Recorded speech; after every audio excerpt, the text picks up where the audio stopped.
Hi viewers, welcome to one India Telugu. Shivaratri రోజు Bharat Pak match జరగనుంది. మరి శివరాత్రి రోజే ఈ మ్యాచ్ ఎందుకని చాలామంది చర్చించుకుంటున్నారు. అయితే ఇండియాకు శివరాత్రి కలిసి వస్తుంది. ముఖ్యంగా సచిన్కు శివరాత్రి బాగా కలిసి వచ్చిన రోజు. సచిన్ క్రికెట్ దేవుడిగా మార్చిన ఇన్నింగ్స్లో శివరాత్రి మ్యాచ్ ఒకటి. 2003 వరల్డ్ కప్లో భారత్ పాకిస్తాన్ మ్యాచ్ జరిగింది. ఈ మ్యాచ్లో ఇండియా ఘన విజయం సాధించింది. 2001 పార్లమెంట్పై ఉగ్రదాడి తర్వాత భారత జట్టు పాక్తో ద్వైపాక్షిక సిరీస్లో ఆడటం నిలిపివేసింది.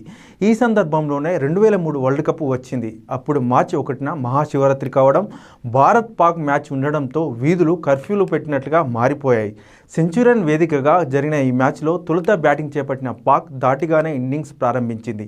అన్వర్ ఉమర్ జోడీ స్కోర్ను 50 దాటించింది. ఆ తర్వాత ఉమర్, రజాక్, ఇంజమం వేగంగా పెవిలియన్ చేరుకున్నారు. మరోవైపు అన్వర్ యూసఫ్తో కలిసి ఇన్నింగ్స్ను రిపేర్ చేశారు. ఈ మ్యాచ్లో అన్వర్ శతకం సాధించాడు. చివర్లో యూనిస్ ఖాన్, రషీద్ లతీఫ్ రాణించడంతో పాక్ 273 పరుగులు చేసింది. వకార్, వసీం అఖ్తర్, రజాక్తో తమ దేశ క్రికెట్లోనే భీకర పేస్దలం ఉన్న పాక్ ఈ లక్ష్యాన్ని కాపాడుకోగలమని భావించింది. 273 పరుగుల లక్ష్యాన్ని చూసిన కెప్టెన్ గంగోలీ కొద్దిగా ఆందోళనకు గురయ్యాడు. మాస్టర్ బ్లాస్టర్ సచిన్ మాత్రం చెవిలో ఇయర్ ఫోన్స్ పెట్టుకొని మౌనంగా ఉన్నాడు.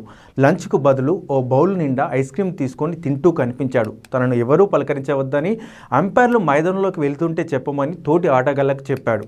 అయితే మ్యాచ్ భోజన విరామ సమయంలో పెద్ద గొడవే జరిగింది.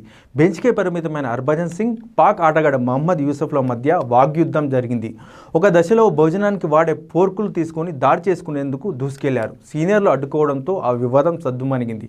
మ్యాచ్ మొదలైన 2వ ఓవర్లోనే సచిన్ పాక్ బౌలర్లకు చుక్కలు చూపించాడు. అఖ్తర్ కోసం సచిన్ క్రీజులో కాచుకున్నట్లు కనిపించాడు. అతడి తొలి ఓవర్లోనే థర్డ్ మ్యాన్ మీదుగా భారీ 6, ఆ తర్వాత 2 4తో మ్యాచ్ టోన్ను సెట్ చేశాడు. ఆ తర్వాత T20ని తలపించేలా మ్యాచ్ సాగింది. భారత్ 32 బంతుల్లో 50 పరుగులు చేసింది. సచిన్ తన అర్ధశతకాన్ని 32 బంతుల్లో పూర్తి చేసుకున్నాడు. ఇక భారత్ 100 పరుగులు 73 బంతుల్లోనే పూర్తి చేసింది. అయితే సెహ్వాగ్తో పాటు గంగూలీ వెనువెంటనే పెవిలియన్ చేరారు.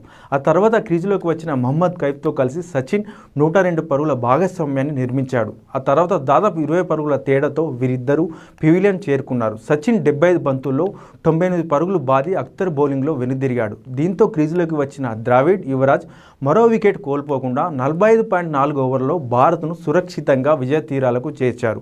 ఇప్పుడు అదే శివరాత్రి రోజు భారత్ పాక్ మధ్య T20 మ్యాచ్ జరగనుంది.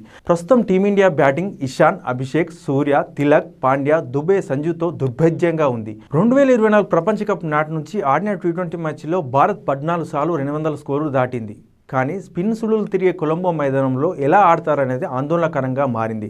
గత శ్రీలంక సిరీస్లో స్పిన్కు మన వాళ్ళు ఇబ్బంది పడ్డారు. నమీబియా మిస్టర్ బౌలర్ ఎర్మాస్ను ఎదుర్కొనేందుకు చెమట వచ్చారు. అంతేకాదు స్పిన్ బౌలింగ్ మొదలయ్యాక జట్ రన్ రేట్ పడిపోవడంతో పాటు వికెట్లు కూడా కోల్పోయింది. అమెరికాతో మ్యాచ్లో కూడా స్పిన్నర్లను ఎదుర్కోవడంలో అవస్థలు పడ్డారు. ఇక ప్రస్తుతం పాక్ జట్లో కూడా మిస్టరీ స్పిన్నర్ ఉమ్రాన్ తారిక్ రూపంలో ముప్పు పొంచి ఉంది. ఈ నేపథ్యంలో 2003 శివరాత్రి నాటి సన్నివేశాలే 2026 శివరాత్రి నాడు పునరావృతం కావాలని భారత అభిమానులు ఆశిస్తున్నారు.